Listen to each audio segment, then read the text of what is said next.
우리 하나님 말씀 같이 보겠습니다. 하나님 말씀 민수기 33장 1절에서 40절까지입니다. 오늘 본문 말씀은 이스라엘 백성들이 광야 출애굽하는 과정 40년 동안 과정을 얘기하고 있습니다. 오늘 본문 말씀을 보면 우리가 이 본문 말씀에서 보면 어디 와서 어디에 진쳤고 어디에 와서 진쳤고 이렇게 40절까지 기록되어져서 가나안 땅 입구까지 옴을 말씀하고 있습니다. 한 절씩 교독하겠습니다. 이스라엘 자손이 모세와 아론의 간날하에 그 항우대로 애굽 땅에서 나오던 때의 노정이 이러하니라. 모세가 여호와의 명대로 그 노정을 따라 그 진행한 것을 기록하였으니 그 진행한 대로 그 노정은 이러하니라. 그들이 정월 15일에 람셋에서 발행하였으니 곧 6월절 다음 날이라. 이스라엘 자손이 애굽 모든 사람의 목전에서 큰 권능으로 나왔으니 애굽인은 여호와께서 그들 중에 치신 그 모든 장자를 장사하는 때라. 여호와께서 그들의 신들에게도 벌을 주셨더라. 이스라엘 자손이 람셋에서 발행하여 숫곳에 진쳤고 숫곳에서 발행하여 광야 끝 에담에 진쳤고 에담에서 발행하여 바알스본 비아히로르스로 돌아가서 믹돌 앞에 진쳤고 비아히롯 앞에서 발행하여 바다 가운데로 지나 광야에 이르고 에담 광야로 3일 길쯤 들어가서 마라에 진쳤고 마라에서 발행하여 엘림에 이르니 엘림에는 샘물 12과 종려 70주가 있으므로 거기 진쳤고 엘림에서 발행하여 홍해가에 진쳤고 마라에서 발행하여 엘림에 이르니 죄송합니다. 11절 제가 읽겠습니다.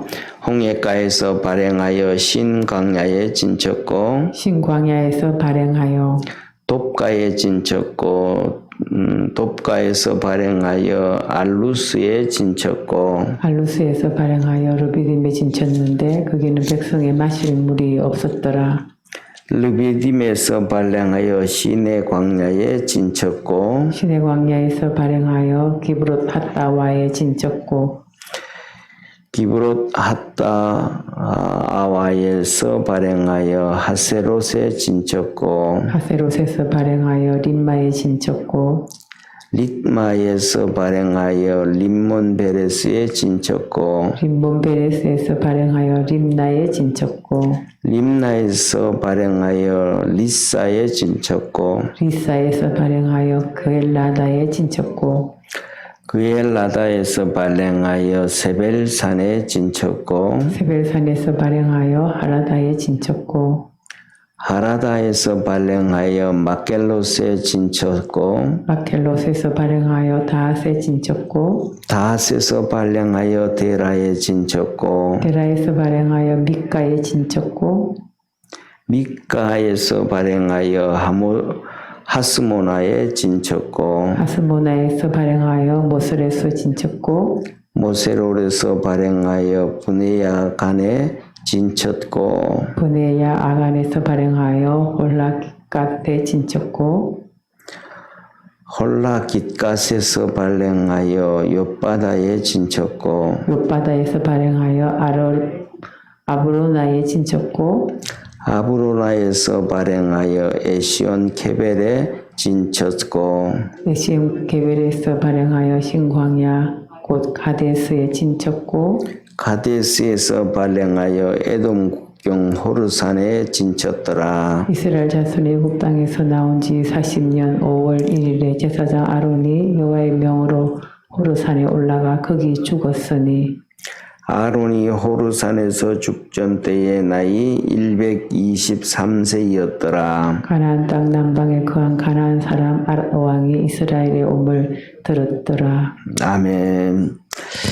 오늘 여기 본문 말씀 보면 드디어 이제 광야 40년 지나서 아론이 여기서 보면 38절에 그러잖아요. 40년 5월 1일. 그러니까 40년 5월 1일이니까 40년 4개월이 지난 거예요. 출애굽한 지 40년 4개월이 지난 다음 5월 1일에 이 아론이 죽음을 당하고 이스라엘 백성들이 이제 광야가 끝난 거예요. 가나안 땅 입구에 이제 들어오게 되어져서 우리가 잘 아는 것처럼 어제까지 봤던 말씀, 가나안 땅 들어가기 위해서 남쪽과 동쪽에 있는 이 모압과 암몬이죠. 한마디로 말하면 모압과 암몬을 정복하는 그런 사건이 딱 끝나고 난 다음에 이제는 가나안 땅을 본격적으로 들어가기 전에 하나님께서 이 광야 40년 과정을 쫙 이렇게 어디 와서 얼마 있었고 어디에서 어떻게 있었는지 과정을 기록하고 있습니다. 자, 그런데 오늘 여기에 본 말씀을 출애굽을 할 때 출애굽하는 날이 정월이라는 것. 그래서 이스라엘 백성들에게는 달력이 두 개의 달력이 있습니다. 하나는 이 출애굽의 달력이 있고 그 다음에 또 하나는 이스라엘 백성들이 스스로 가지고 있는 또 이 바벨론의 달력 가지고 있는 그 달력이 또 하나가 있어요. 그래서 이스라엘 백성들의 달력은 두 개의 달력인데 출애굽 때 달력이 있고 그 다음에 그들이 사용하는 달력이 있습니다. 그런데 오늘 여기서 보면 출애굽을 할 때 보면 이렇게 얘기하시죠. 큰 권능으로 나왔다. 오늘 여기에 본 말씀 3절 한번 보시죠. 3절에 보면 우리 한번 3절 같이 한번 읽습니다. 그들이 정월 15일에 람셋에서 발행하였으니 곧 6월절 다음 날이라 이스라엘 자손이 애굽 모든 사람의 목전에서 큰 권능으로 나왔으니 이스라엘 백성이 그냥 출애굽을 한 것이 아니고 하나님의 정말 큰 권능으로 하나님의 큰 역사로 나왔다. 하나님의 정말 큰 역사로 나왔다. 이런 이스라엘의 이 출애굽이 독립이 그냥 되어진 것이 아니고 정말 하나님의 큰 역사였다라고 얘기를 하거든요.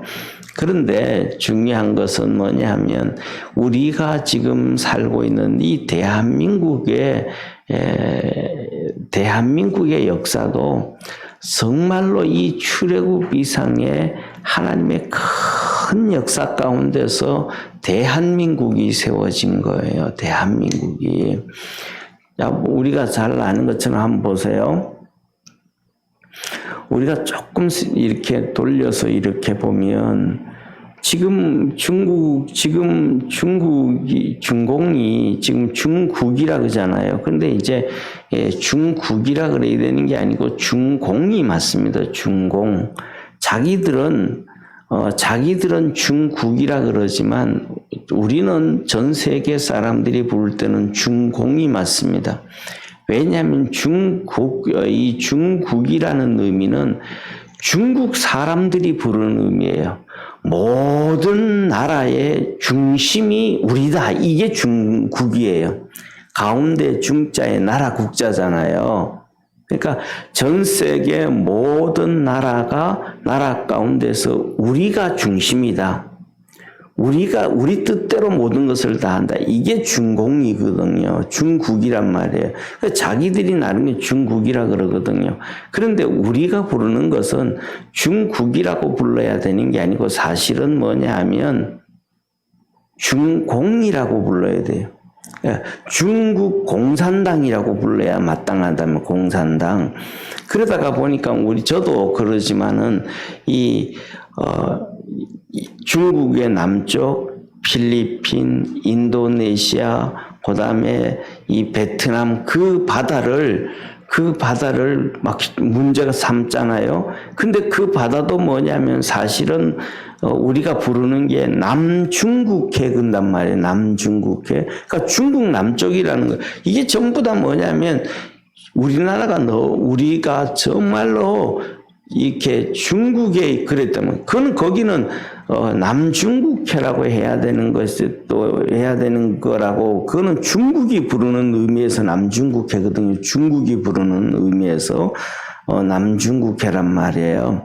그러니까 우리가 부를 때는 거기는 뭐냐면 진짜 이 동남아니까 동남아 바다라고 불러주는 게 더 정확한 공평한 것이죠.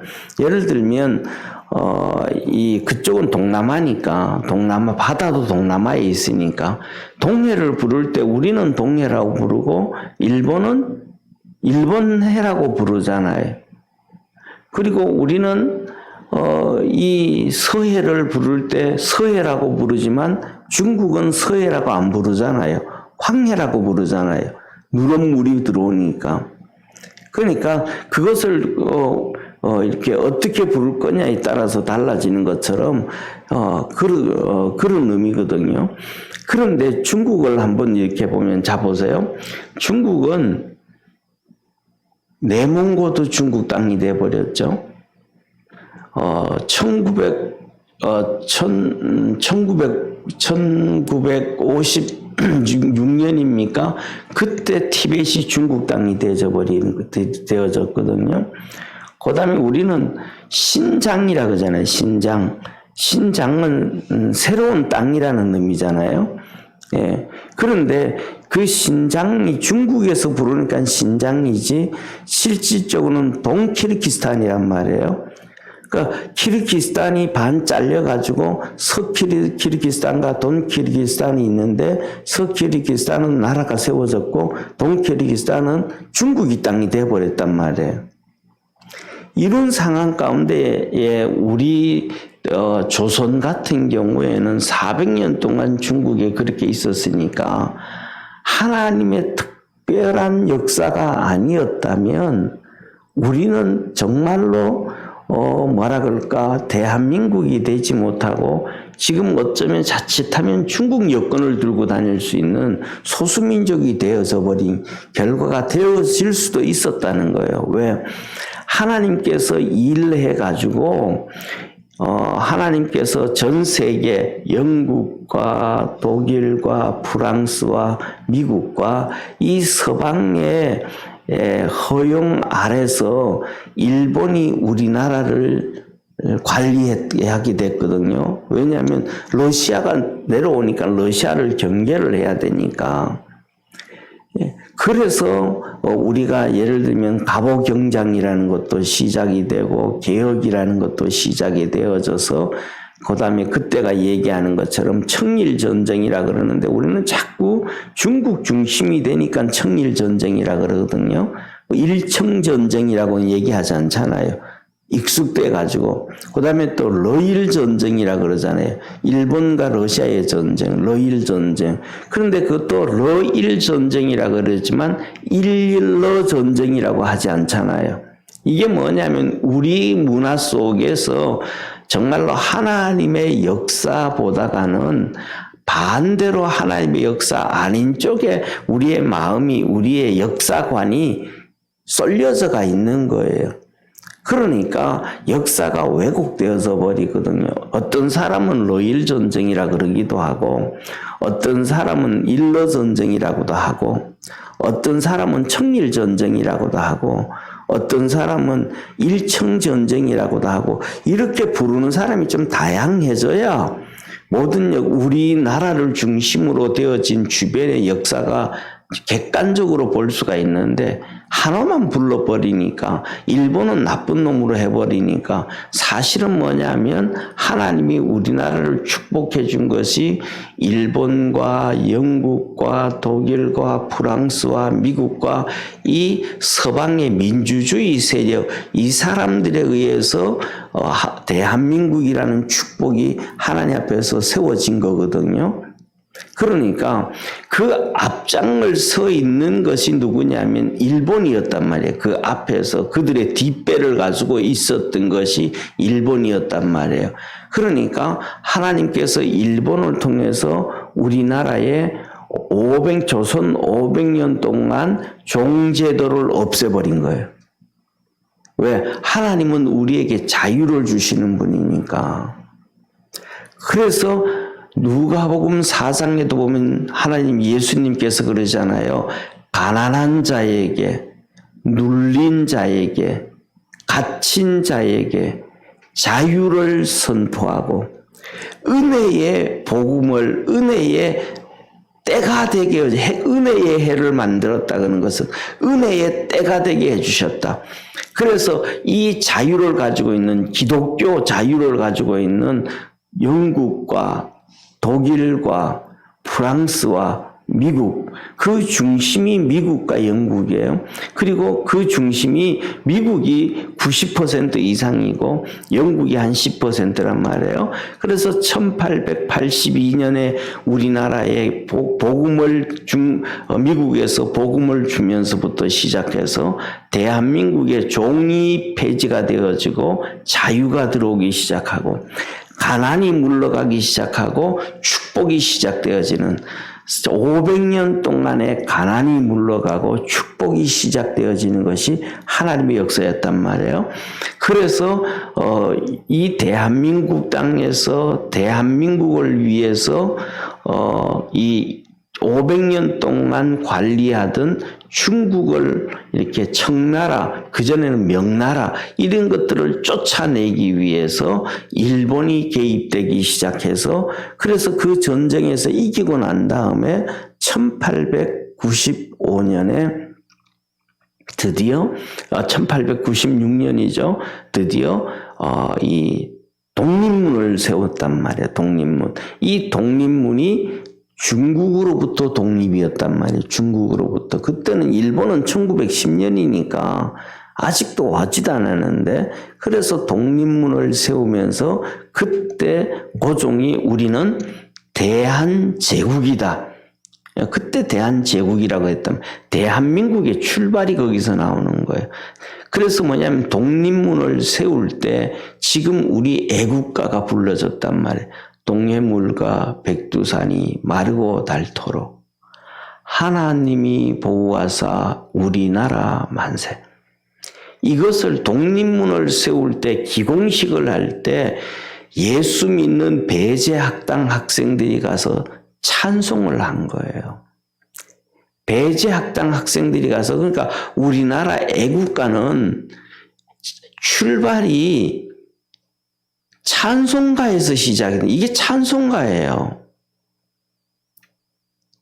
그래서 뭐냐 하면 초창기 우리나라 1882년에 들어오고 1900년 초까지 그러니까 일제시대까지 동해물과 백두산이 마르고 닳도록은 우리나라 애국가가 아니었고 찬송가였어요. 그래서 그때 있던 찬송가를 찾으면 이 동해물과 백두산이 마르고 닳도록 찬송가가 14장이 우리 오늘 부른 것은 359장이었잖아요. 예수가 함께 계시는 359장이었잖아요. 그런데 동해물과 백두산이 마르고 닳도록은 찬송가 14장이에요. 하나님이 보호하사 우리나라 만세. 찬송가 14장. 그러니까 그 찬송가 14장을 가지고 배제학장 학생들이 가서 기공식을 할 때 찬송을 부른 거예요. 그것이 애국가가 된 거예요. 그러니까 대한민국은 하나님에 의해서 기독교에 의해서 세워진 큰 권능으로 애굽에서 이스라엘 백성을 출애굽시킨 것처럼 큰 권능으로 하나님께서 우리나라를 중국에서 독립시켜주고 그 중국에서 독립시켜가지고 큰 나라를 만들어 주려고 했는데 고종이 반대로 러시아 아간 파천을 했단 말이에요. 러시아 대사관에 들어가가지고 1년 동안 통치를 했단 말이에요. 그러니까 1년 동안 통치를 하니까 그해 그 다음에 1897년에 이승만 대통령이 본 해퍼처럼 나타난 거예요. 그러니까 본 해퍼가 미친 계획에는 이 운전대를 맡길 수 없다 그러면서 히틀러를 죽이려고 했잖아요. 본 해퍼 목사님이요. 근데 이 본 해퍼 목사님이 사실은 누구를 본받은 거냐 하면 이 젊은 23세에 이승만 대통령을 본받은 거예요. 본해퍼 목사님보다가도 45년 앞선, 40년 이상 앞선 23살 이승만 대통령이 저래서는 나라 망한다. 고종처럼 저렇게 해서는 나라 망한다. 그래서 고종을 죽이려고 고종 시해 계획을 세운 거예요. 그게 발견이 돼가지고 이승만 대통령이 감옥에 간 거예요. 한성 감옥에.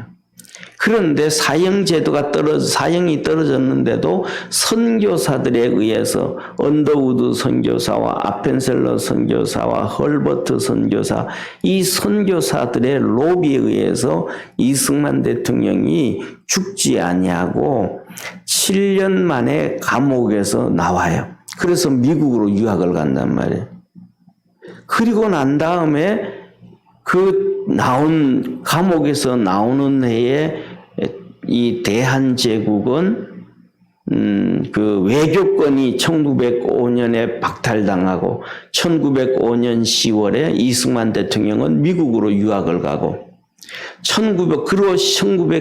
그로부터 그 1905년에 전쟁이 일어나서 러일 전쟁이 가서 일본이 이기고 난 다음에 외교권이 박탈되어지고 그다음에 그로부터 5년 후에 1910년에 우리나라가 합방이 되어진단 말이에요. 그 1910년에 쉽게 말하면 이승만 대통령은 박사학위를 받는 거예요. 그러면서 계속해서 뭐냐면 한마디 하는 거예요.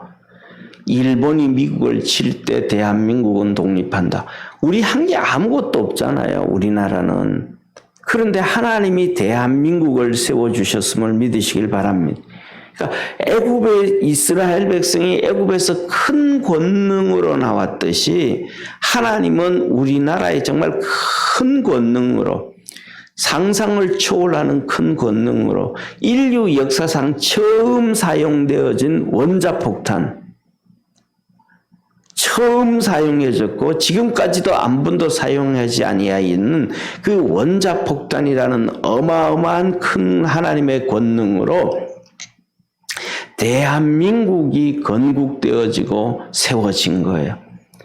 그래서 오늘 여기에 본 말씀 보면 어디에 진을 쳤고 어디에 진을 쳤고 어디에 진을 쳤고 쭉 나오는데 이것이 바로 사우디아라비아에 있는 이스라엘의 출애굽 경로예요. 그러니까 지금 우리가 성지순례 가면 시내 반도 이 애굽 땅에 있는 시내산은 그거는 가짜 시내산이에요. 왜냐하면 그거는 천주교에서 만들어낸 콘스탄티누스 황제가 만들어낸 거란 말이에요. 그래서 오늘 여기에 본 말씀에서도 보면 우리가 잘 아는 것을 보면 한번 보세요. 여기 한번 보세요. 8절을만 보면 돼요. 그러니까 성경을 얼마나 안 보는지를 알게 되는 거예요. 8절. 우리 8절 한번 같이 봅니다. 아이롯 앞에서 발행하여 바다 가운데로 지나 광야에 이르고 에담 광야로 3일 길쯤 들어가서 마라에 진쳤고 이렇게 말씀하잖아요. 뭐라고 말씀하셔요? 아히롯 앞에서 발행하여 바다 가운데로 지나 광야, 그러니까 바다를 건너왔다 이 말이에요. 바다를 건너왔다. 그런데 중요한 것은 뭐냐 하면 애굽 지금 시내산에 있는 그걸로 오면 바다를 건너올 수가 없어요. 그 다음에 두 번째로는 지금 그 시내산의 그 산은 첫 번째는 옛날부터 그 3000년 전부터 거기에는 애국 군대가 주둔해가지고 지하 자원을 캐고 광산을 캐고 했던 곳이라서 그곳에 가면 이스라엘 백성들이 애국에 군대가 있는데 어떻게 거기 갈 수가 있겠어요? 거기 갈 수가 없어요. 그 다음에 세 번째로는 지형적으로도 갈 수가 없어요. 왜 지형적으로 갈 수가 없냐면 우리나라에 쉽게 말하면 설악산처럼 보세요. 이렇게 골짜기가 깊어요. 이렇게 골짜기가 깊고 막 가파르고 그래요. 그런데 깊고 가파르니까 쉽게 말하면 가서 그들이 40년 동안 텐트를 쳐야 되잖아요. 텐트를 칠 수가 없어요. 쉽게 말하면 출애굽한 사람이 남자만 60만 5천 명, 20세 이상의 남자만 60만 5천 명, 그리고 그 다음에 그 부인들까지 하면 120만 명, 그 다음에 자녀들 한 명씩만 한다 그럴지라도 60만 명 하면 180만 명, 200만 명이 나와서 텐트를 쳐야 되는데 이 골짜기, 가파른 골짜기에서 텐트를 못 쳐요. 평지래야 텐트를 친단 말이에요. 그러니까 거기서는 지형적으로도 가짜예요. 그 다음에 세 번째로는 뭐냐면 그들이 40년 동안 거기에 있었으면 이들이 거기에 있었던 흔적이 있어야 되잖아요. 쉽게 말하면 40년 동안 먹고 살았잖아요. 그러면 그들이 우리나라 같은 경우에는 저 바닷가에, 울진 바닷가에 같은 데도 3,000년, 4,000년 돼서 벽에다가 벽화 같은 거 그려놓잖아요. 그런 흔적이, 사람이 살았던 흔적이 있어야 되는데 그런 흔적도 하나도 없는 거예요. 그런데 그런 흔적이 다 어디 있느냐? 사우디 땅에 있는 거예요. 그리고 그것을 고고학적으로 찾은 게 뭐냐면 또 이렇게 높이 5m, 이거보다 더 높죠. 5m 되고 이렇게 2-3명이 이렇게 2명 정도, 3명 정도가 이렇게 안아야 될 수 있는 기둥이 있어. 이렇게 비석이 세워져. 솔로몬 비석이 거기 있어요. 이 솔로몬 비석이 뭐냐면 솔로몬 시대의 역사적 고고학으로 따져가지고 저쪽에 애굽 땅에 시내산 쪽에 있는 거기에 기둥 하나 있고 그 다음에 사우디 땅에 기둥이 하나 있어요. 그 기둥이라기보다는 비석이 비석. 제가 말씀을 잘못 드렸는데 기둥이 아니고 비석이. 애굽 땅에서 일로 해서 이 광야로 이렇게 건너왔다 해가지고 솔로몬이 세워놓은 비석이 있는 거예요. 그것만 알았어도 괜찮은데 그러니까 천주교에서 이 성경의 역사를 다 속여버린 거예요. 그래서 2000년 동안 관광은 무조건 애굽 시내산으로 갔는데 그건 잘못된 거예요.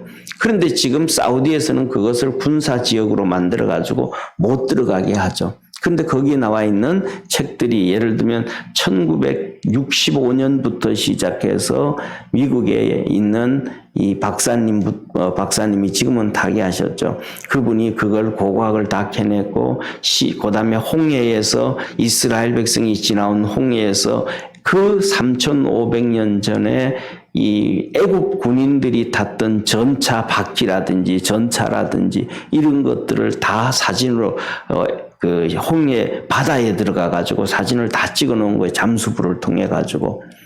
이런 것들이 다 발견됐거든요.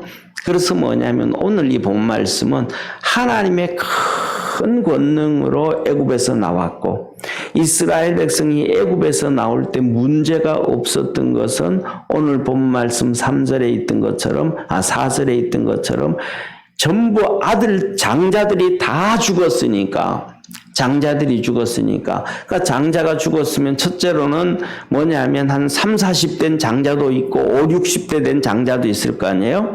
이 장자들이 죽었으니까 어떤 사람들은 3일장을 지내고 어떤 사람들은 고위층에 있는 사람들은 5일장을 지내고 더 위에 있는 사람들은 7일장을 지내고 더 위에 있는 사람들은 11일장을 지내고 쉽게 말하면 창세기에 보면 야곱이 애굽에서 죽었잖아요. 야곱이 애굽에서 죽었을 때에 야곱의 아들이 요셉이잖아요. 근데 요셉이 총리로 있잖아요. 총리 아버지가 죽은 거예요. 총리 아버지가 죽었을 때 야곱에 대해서는 70일장을 했다 그래요. 70일 성경에서. 71장.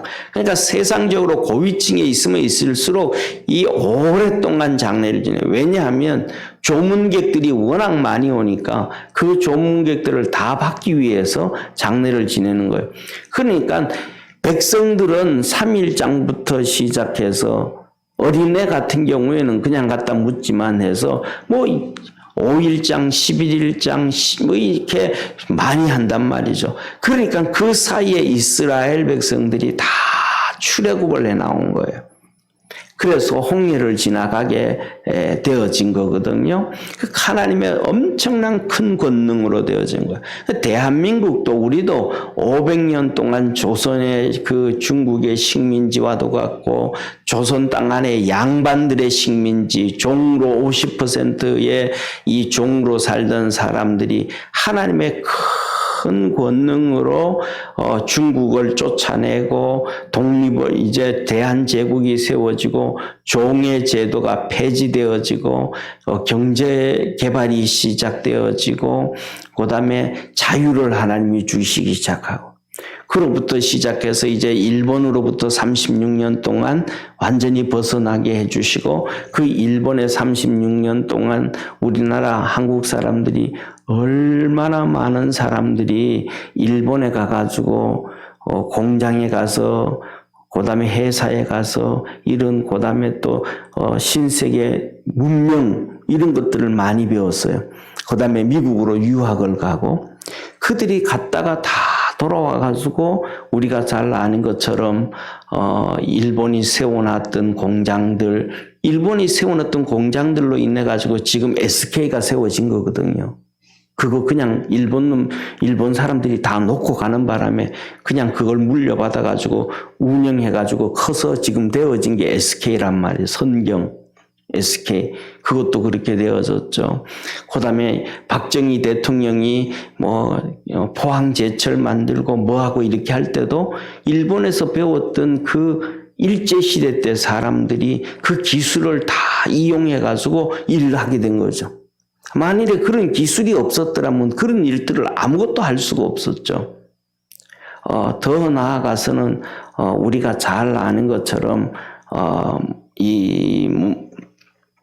뭐냐 하면 하나님께서 이렇게 우리를 도와주시고 축복해 주셔서 대한민국이라는 엄청난 것이 세워졌다.